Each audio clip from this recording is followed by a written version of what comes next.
프리랜서로서의 삶은 어떠신가요? 프리랜서를 이제 선택하게 된 계기를 좀 말씀을 드리자면, 여러분들도 다 해당할 수 있는 이야기인데, 우리가 이제 컴퓨터를 공부하는 교실에 들어가서 친구들을 한 명씩 이렇게 살펴보게 되면은 아주 다양한 친구들이 있습니다. 예를 들어 어떤 친구는 뭐 음악 듣는 거를 좋아하고, 어떤 친구는 뭐 웹툰 보는 거를 좋아하고, 근데 가장 중요한 거는 이 각자의 관심사를 가진 친구들이 컴퓨터 공학, 공통적으로 이제 코딩이라는 걸로 같이 묶여 있는 건데, 개발과 자기가 좋아하는 거를 같이 안 할 이유가 없어요. 개발자입니다, 프로그래머입니다, 이것도 좋은데 자신만의 플러스 무언가 있으면 좋다라는 거죠. 자기가 이제 코딩을 하면서 음악 듣는 거를 좋아하면은 음악, 작곡 소프트웨어, 미디, 가상악기 그런 거를 코딩하게 되면은 전 분명히 더 행복하게 할 수 있지 않을까, 이런 생각을 하거든요. 요즘 이제 컴퓨터 공학이 필요하지 않은 회사가 거의 없는 것 같아요. 대부분의 종류의 회사가 개발자가 필요로 하는 시대가 됐는데, 코딩은 기본적으로 열심히 공부하고 플러스 자신의 특징, 자신의 성격에 맞추어서 분야를 선택하면은 좀 더 행복해질 수 있다고 생각을 하거든요. 저 같은 경우는 대학생 때 이제 공대생들을 위한 이제 스피킹 클래스를 수강을 했었는데, 스피킹에 재능이 조금 있는 것 같더라고요. 그리고 제 성격의 단점은 피해를 끼치는 거를 좀 싫어하는 성격이 있어요. 피해를 끼치면은 이제 그 사람이 이제 나한테 뭐라고 할 텐데, 그럼 이제 스트레스 받잖아요. 스트레스를 받으면은 생산성이 떨어지고, 수요일날 약속이 있다, 이제 화요일, 수요일, 목요일을 다 영향을 받아요. 저는 보통 밤 11시부터 6시를 제 생산적인 활동을 하는데 쓰이는 시간이거든요. 화요일날 스케줄 관리를 잘못하면은 또 수요일날 약속을 늦을 수 있잖아요. 시간 약속을 어긴다는 게 어떻게 보면 또 남에게 또 피해를 끼치는 순간이 되는 거잖아요. 약속이 있으면은 베스트 컨디션으로 가야 된다, 약간 이런 생각이 있거든요. 만약 내가 그 약속을 참여를 했는데 잠을 못 자서 컨디션도 안 좋고 하면은 그 시간을 같이 보내는 상대에게 또 예의가 없는 거잖아요. 근데 이걸 좀 다른 말로 하면은 제가 사회성이 이제 전혀 없는 거죠.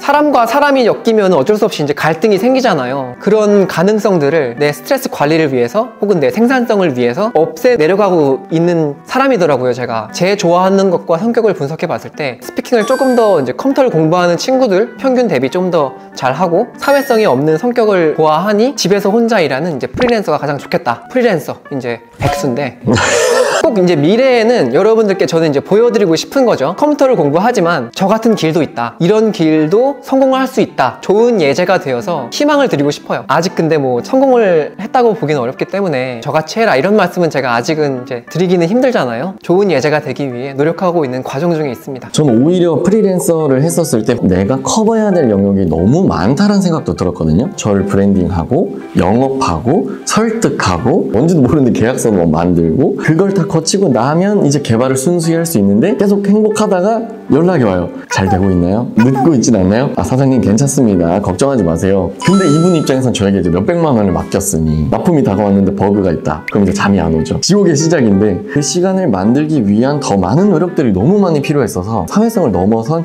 영업력도 필요하고 브랜딩, 마케팅도 필요하고 이런 건 느꼈는데, 저도 이제 그걸 좀 요새 좀 느끼는 건데, 개발자들은 일반적으로 좋은 웹사이트를 만들면은 사람들이 와주시겠지, 좋은 영상을 만들면은 사람들이 봐주시겠지, 전혀 아니더라고요. 예전에는 상품 70, 마케팅 30 이렇게 봤는데, 요새는 상품이 좋든 안 좋든 상품 5, 마케팅 95 이렇게 봅니다. 개발하고 좋은 서비스를 만드는 것도 중요한데 잘 포장하는 것도 되게 중요하다고 요즘 느끼거든요. 완전 공감합니다. 유튜브를 작업하게 되면은 스크립트를 쓰고 촬영을 하고 편집을 하고 썸네일을 만들고 업로드를 하잖아요. 이제 한 영상을 그렇게 한 2, 3일 동안 붙잡고 있다 보면은 정이 떨어집니다. 그 영상에 이제 벗어나고 싶다 이거죠. 썸네일과 내용을 그냥 한 5분 만에 만들어서 그냥 올려버려요. 내용이 좀 봐주시겠지. 근데 전혀 아니더라고요. 영상은 그냥 기본이고 마케팅 브랜딩에 더 시간을 쏟으면은 내 좋은 것들을 더 많은 분들이 봐주시는구나, 약간 이런 생각을 최근에는 좀 하고 있습니다. 웹사이트를 좀 좋은 거 만드시더라도 자동으로 사람들이 오는 게 아니라 최대한 효율적으로 마케팅을 해야 잘 상품이 만들어지는 걸 요즘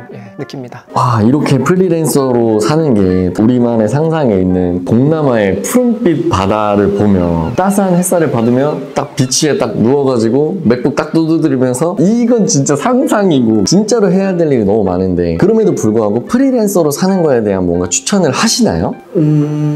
프리랜서라는 것 자체가 일단 회사를 믿는다기보다는 내 자신을 믿는 거잖아요. 본인이 자유를 잘 제한할 수 있고 책임감을 좀 잘 가질 수 있는 성격의 분들이라면은 그분의 창의성을 발휘하는데 프리랜서도 좋은 직업 중에 하나라고 저는 생각을 합니다. 건희님도 지금 프리랜서로 이제 사시면서 본인만의 이제 생활 루틴이 있다든지 아니면 팀이 있다든지 본인에게 자유를 느끼게 하면서 일정한 책임감을 느끼게 하는 무언가 환경을 만드셨을 텐데, 어떻게 활동을 하고 계시나요? 나에게 가장 알맞은, 가장 생산성이 높다고 생각하는 그 시간에 일을 할 수가 있어요. 저는 이게 프리랜서의 가장 큰 장점이라고 생각을 했었거든요. 아침과 낮에 일하는 이유는 단순히 예전에 그 전기가 없었을 때 어두우면 일을 못하니까 낮에 일을 해왔다고 저는 들었거든요. 그래서 그게 이제 워킹타임이 됐는데, 모든 사람의 이제 바이오 리듬이나 적절한 수면 시간, 뭐 예를 들어 인터뷰에서 누군 뭐 3시간 잔다고 하는데 저는 절대 그렇게 못 자거든요. 근데 우리는 이제 우리의 몸 상태와 상관없이 이제 사회적으로 약속된 시간인 9시부터 1시까지 이제 강제로 일을 해야 돼요. 근데 이거는 내 몸에 맞추는 게 아니라 이제 사회에 맞추는 거죠. 저만의 이제 리듬을 가지고 편하게 일을 할 수 있다는 거가 이제 프리랜서의 좋은 점이라고 생각하는데, 근데 이 자유라는 게 굉장히 위험할 수가 있죠. 스피킹을 평균보단 잘한다고 생각을 했잖아요. 그래서 무언가 설득하는 거를 굉장히 잘해요. 제가 예를 들어 잠을 자다가 일어났어요. 슬슬 이제 일을 해야 되는데 자신과 이제 타협을 하는 거죠. 조금 더 잘까? 설득을 잘하다 보니까 조금 더 자면 좋은 이유가 수백 가지가 떠올라요. 설득을 당해서 이제 잠을 좀 더 자고, 자유는 진짜 좋은 거지만 자유는 자유가 아니라는 얘기가 있잖아요. 강한 의지나 결단력이나 그런 게 없으면 자유는 위험하게 다가올 수도 있다라고 생각을 합니다. 자유라고 하는 거에 있어서 정말 너무 가볍게 다가가면 내가 하고 싶은 대로 하고 살 거야 이렇게 되는데, 어느 정도 정해진 규칙이나 나만의 좋은 습관이나 삶의 룰 같은 게 없는 상태로 계속 자유를 즐기게 되면 더 망가질 수 있는, 어떻게 보면 되게 방임이 되는 그런 게 될 수가 있기 때문에, 자유를 굉장히 잘 컨트롤하기 위해서는 내가 어떻게 살아야겠다라고 하는 목적성도 굉장히 짙어야 온전히 그 자유로움을 즐길 수 있다, 이런 생각을 하고 있어서 정말 많이 공감됐습니다. 조금 더 잘까? 저희가 이게 찾아뵌 게 제리가 만나러 갑니다 라고 하는 이제 이름으로 백엔드 로드맵을 쓰기 위해서 이렇게 방문을 드리게 됐잖아요. 건희님이 생각하시기에 백엔드 개발자의 덕목이 있다면 어떤 게 있을까요? 예를 들어 한 교실에 컴퓨터를 공부하는 친구들이 이렇게 모여 있다면은, 저는 어떤 친구가 백엔드로 갈지 어떤 친구가 프론트엔드로 갈지 좀 대충 보입니다.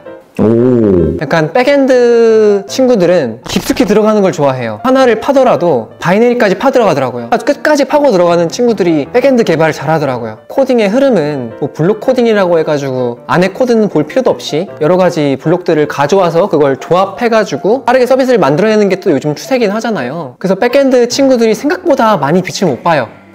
회사에서 있을 때도 백엔드는 어차피 누가 만들어 놓은 거 그냥 돌아가고 있으니까 잘 뭐 화면에 보이지도 않고, 누가 어떤 힘든 일을 했는지도 모르고, 근데 사실 굉장히 민감한 부분이잖아요. 많은 사람들이 내 성과를 인정을 안 해줘도 잘 참고 한 가지를 잘 파고서 계속 들어갈 수 있는 친구들이 있다면은 백엔드 개발을 잘할 수 있는 덕목 중에 하나가 아닐까. 반대로 프론트엔드 개발자는 어떤 사람들이 그쪽으로 가는 것 같더라. 요즘 추세를 굉장히 빨리 파악하는 친구들이 있어요. 새로운 라이브러리 나오면 바로 적용시켜가지고 해보고, 그런 친구들이 이제 프론트 쪽으로 하면은 뭐 이것저것 새로 나온 모듈 같은 거 다 써보면서 굉장히 개발을 빨리 하더라고요. 근데 아무래도 뭐 백엔드 부분은 좀 취약할 수가 있겠죠. 근데 요즘엔 좀 그런 걸 잘 덮어줄 수 있는 프레임워크도 많이 있다 보니까. 근데 이제 프론트에서 이제 UI는 좀 다른 얘기 같아요. 개발자들이 디자인은 저는 안 건드렸으면 좋겠어요.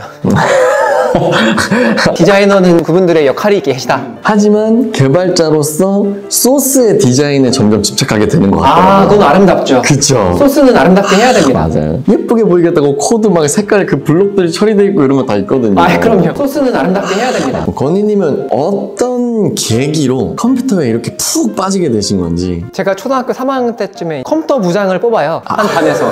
보통 하는 일이 이제 선생님들 오시기 전에 컴퓨터 켜놓기, 선생님들이 나가시면 컴퓨터 끄기, 이런 걸 담당하는 친구가 한 명 필요했는데, 명예직이다 보니까 지원하는 그쵸. 친구들이 꽤 있었는데, 그 테스트를 이제 타자 속도로 봤어요. 누가 타자를 가장 빨리 치냐. 또 컴퓨터를 좋아하다 보니까 타자는 굉장히 빨랐거든요. 몇 타 나오세요? 초등학교 때 도내에서 하는 빠른 손 타자 대회라고 있습니다. 굉장히 그런 대회나 이런 걸 많이 참여했었는데. 저는 컴퓨터 쪽에서는 자신 있었으니까 3학년 때 5학년 형이랑 동점이 나와가지고 와. 상을 받은 적이 한 번 있어요. 야, 내가 컴퓨터로 하면 좀 이렇게 역사를 쓰겠구나. 약간 그런 자신감이 있었어요. 워드 프로세서, 파워포인트, 아레아, 한글 이런 거 적용 짜다 보니까 어쩔 수 없이 나는 이제 컴퓨터로 가야겠구나. 그때부터 계속 컴퓨터로 나중에 무언가 돈을 벌 수 있는 직업을 가지면 좋겠다 라는 생각이 있었어가지고. 초등학교 3학년 때부터 벌써 결정이 된 거네요, 진로가. 자연스럽게 저는 그렇게 된 것 같아요. 근데 요즘 학생들이 그런 걱정이 많더라고요. 대학교 좀 있으면 들어가는데 미리 코딩을 해야 되냐 안 해야 되냐. 근데 제가 항상 하는 말은, 대학교에 가서 프로그래밍을 배워보면은 아무것도 얘가 코딩을 해보지 않았다는 걸 가정하고 모든 커리큘럼이 만들어져요. 내가 코딩을 대학교 들어가기 전에 조금 했다고 하더라도 사실 수업이 진행되면서 다 비슷한 레벨로 맞춰지거든요. 대학교 들어가서 해도 그렇게 늦지는 않을 것 같다는 생각이 있어요. 누가 먼저 코딩을 배우든 열심히 한 만큼 성적이 수렴하는 것 같더라고요. 미리 배울 필요 없다 라고는 말씀드리는 편인데, 그 대학교라고 하는 것 자체가 추구하는 바가 무엇인가를 우리가 잘 생각해야 된다라는 생각이 들거든요. 직접적인 네가 취업을 하거나 이런 걸 만들어줄 게가 아니라 전공 학문에 대해서 깊게 배울 수 있게 알려줄게, 그리고 더 깊게 파는 걸 하기 위해서 대학원에 가는 거야. 이쪽이라서 대학교에 무조건 안 가도 된다 이런 생각인데, 혹시 건희님은 어떻게 생각하세요? 저는 대학교에 가면은 꼭 프로그래밍만 배우는 게 아니라 교양들도 배우잖아요. 교양들이 컴퓨터 공학을 위한 교양들이 많아요. 영어 쓰기, 논문들은 대부분 다 영어로 쓰잖아요. 근데 영어 쓰기도 공학자들이 가장 못하는 것 중에 하나가 내가 개발한 거를 이 사람한테 전달하는 거예요. 과학은 서로 공유되고 같이 쓰여야 이게 발전이 되잖아요. 그래서 내가 좋은 기술을 개발했다고 해서 남들에게 쉽게 쓰는 방법을 배우고 남들한테 쉽게 얘기하는 방법을 배우면은 코딩 측면뿐만이 아니라 여러 가지로 개발자한테 도움될 수 있는 과목들은 전 많다고 생각은 하거든요. 고등학교 때 아무리 내가 코딩을 자신감이 있다고 하더라도 대학교에 가면은 또 다른 얘기가 돼요. 진짜 똑똑한 애들도 많고 같이 컴퓨터를 공부하다 보면은 이거 부족한 부분이 이거구나 그런 걸 느낄 수 있기 때문에 졸업은 안 해도 돼요. 예를 들어 졸업 안 하고 성공한 사람 많잖아요. 네. 스티브 잡스가 연설에서 이런 얘기를 하잖아요. 대학교를 다니면서 캘리그래피 수업을 들었는데 그게 나중에는 애플의 기본 폰트가 되거든요. 여러 가지 분야에 이렇게 점을 찍다 보면은 언젠간 그 점들이 좀 유용하게 연결될 수 있지 않을까. 진짜 필요 없어 보이는 뭐 손글씨 수업도 들어보면은 언젠가는 나에게 좋게 다가올 것이다 라고 저는 생각을 하기 때문에 대학교는 그래도 나오는 게 좋지 않을까? 아직까지는 뭐 그런 생각을 가지고 있어요. 제 아들은 보낼 것 같아요. 조금 걱정이었던 건, 나는 좋은 대학교에 왔으니 무조건 대기업에 가서 성공할 인재가 된 것 같다 라고 오해하면 안 된다. 아, 그럼요. 근데 개발자 업계는 되게 특이한 게 적어도 프로그래머는 코드로 얘기를 하는 거잖아요. 가장 만족스러운 것과 아쉬운 거, 자유롭고 행복하다는 거죠. 가장 아쉽다고 말씀드릴 수 있는 건 아무래도 이제 현실이죠. 직장을 들어갈 수 있는 기회가 있었어요. 직장에 들어갔다가는 아파트 한 채도 못 사보고 죽겠다.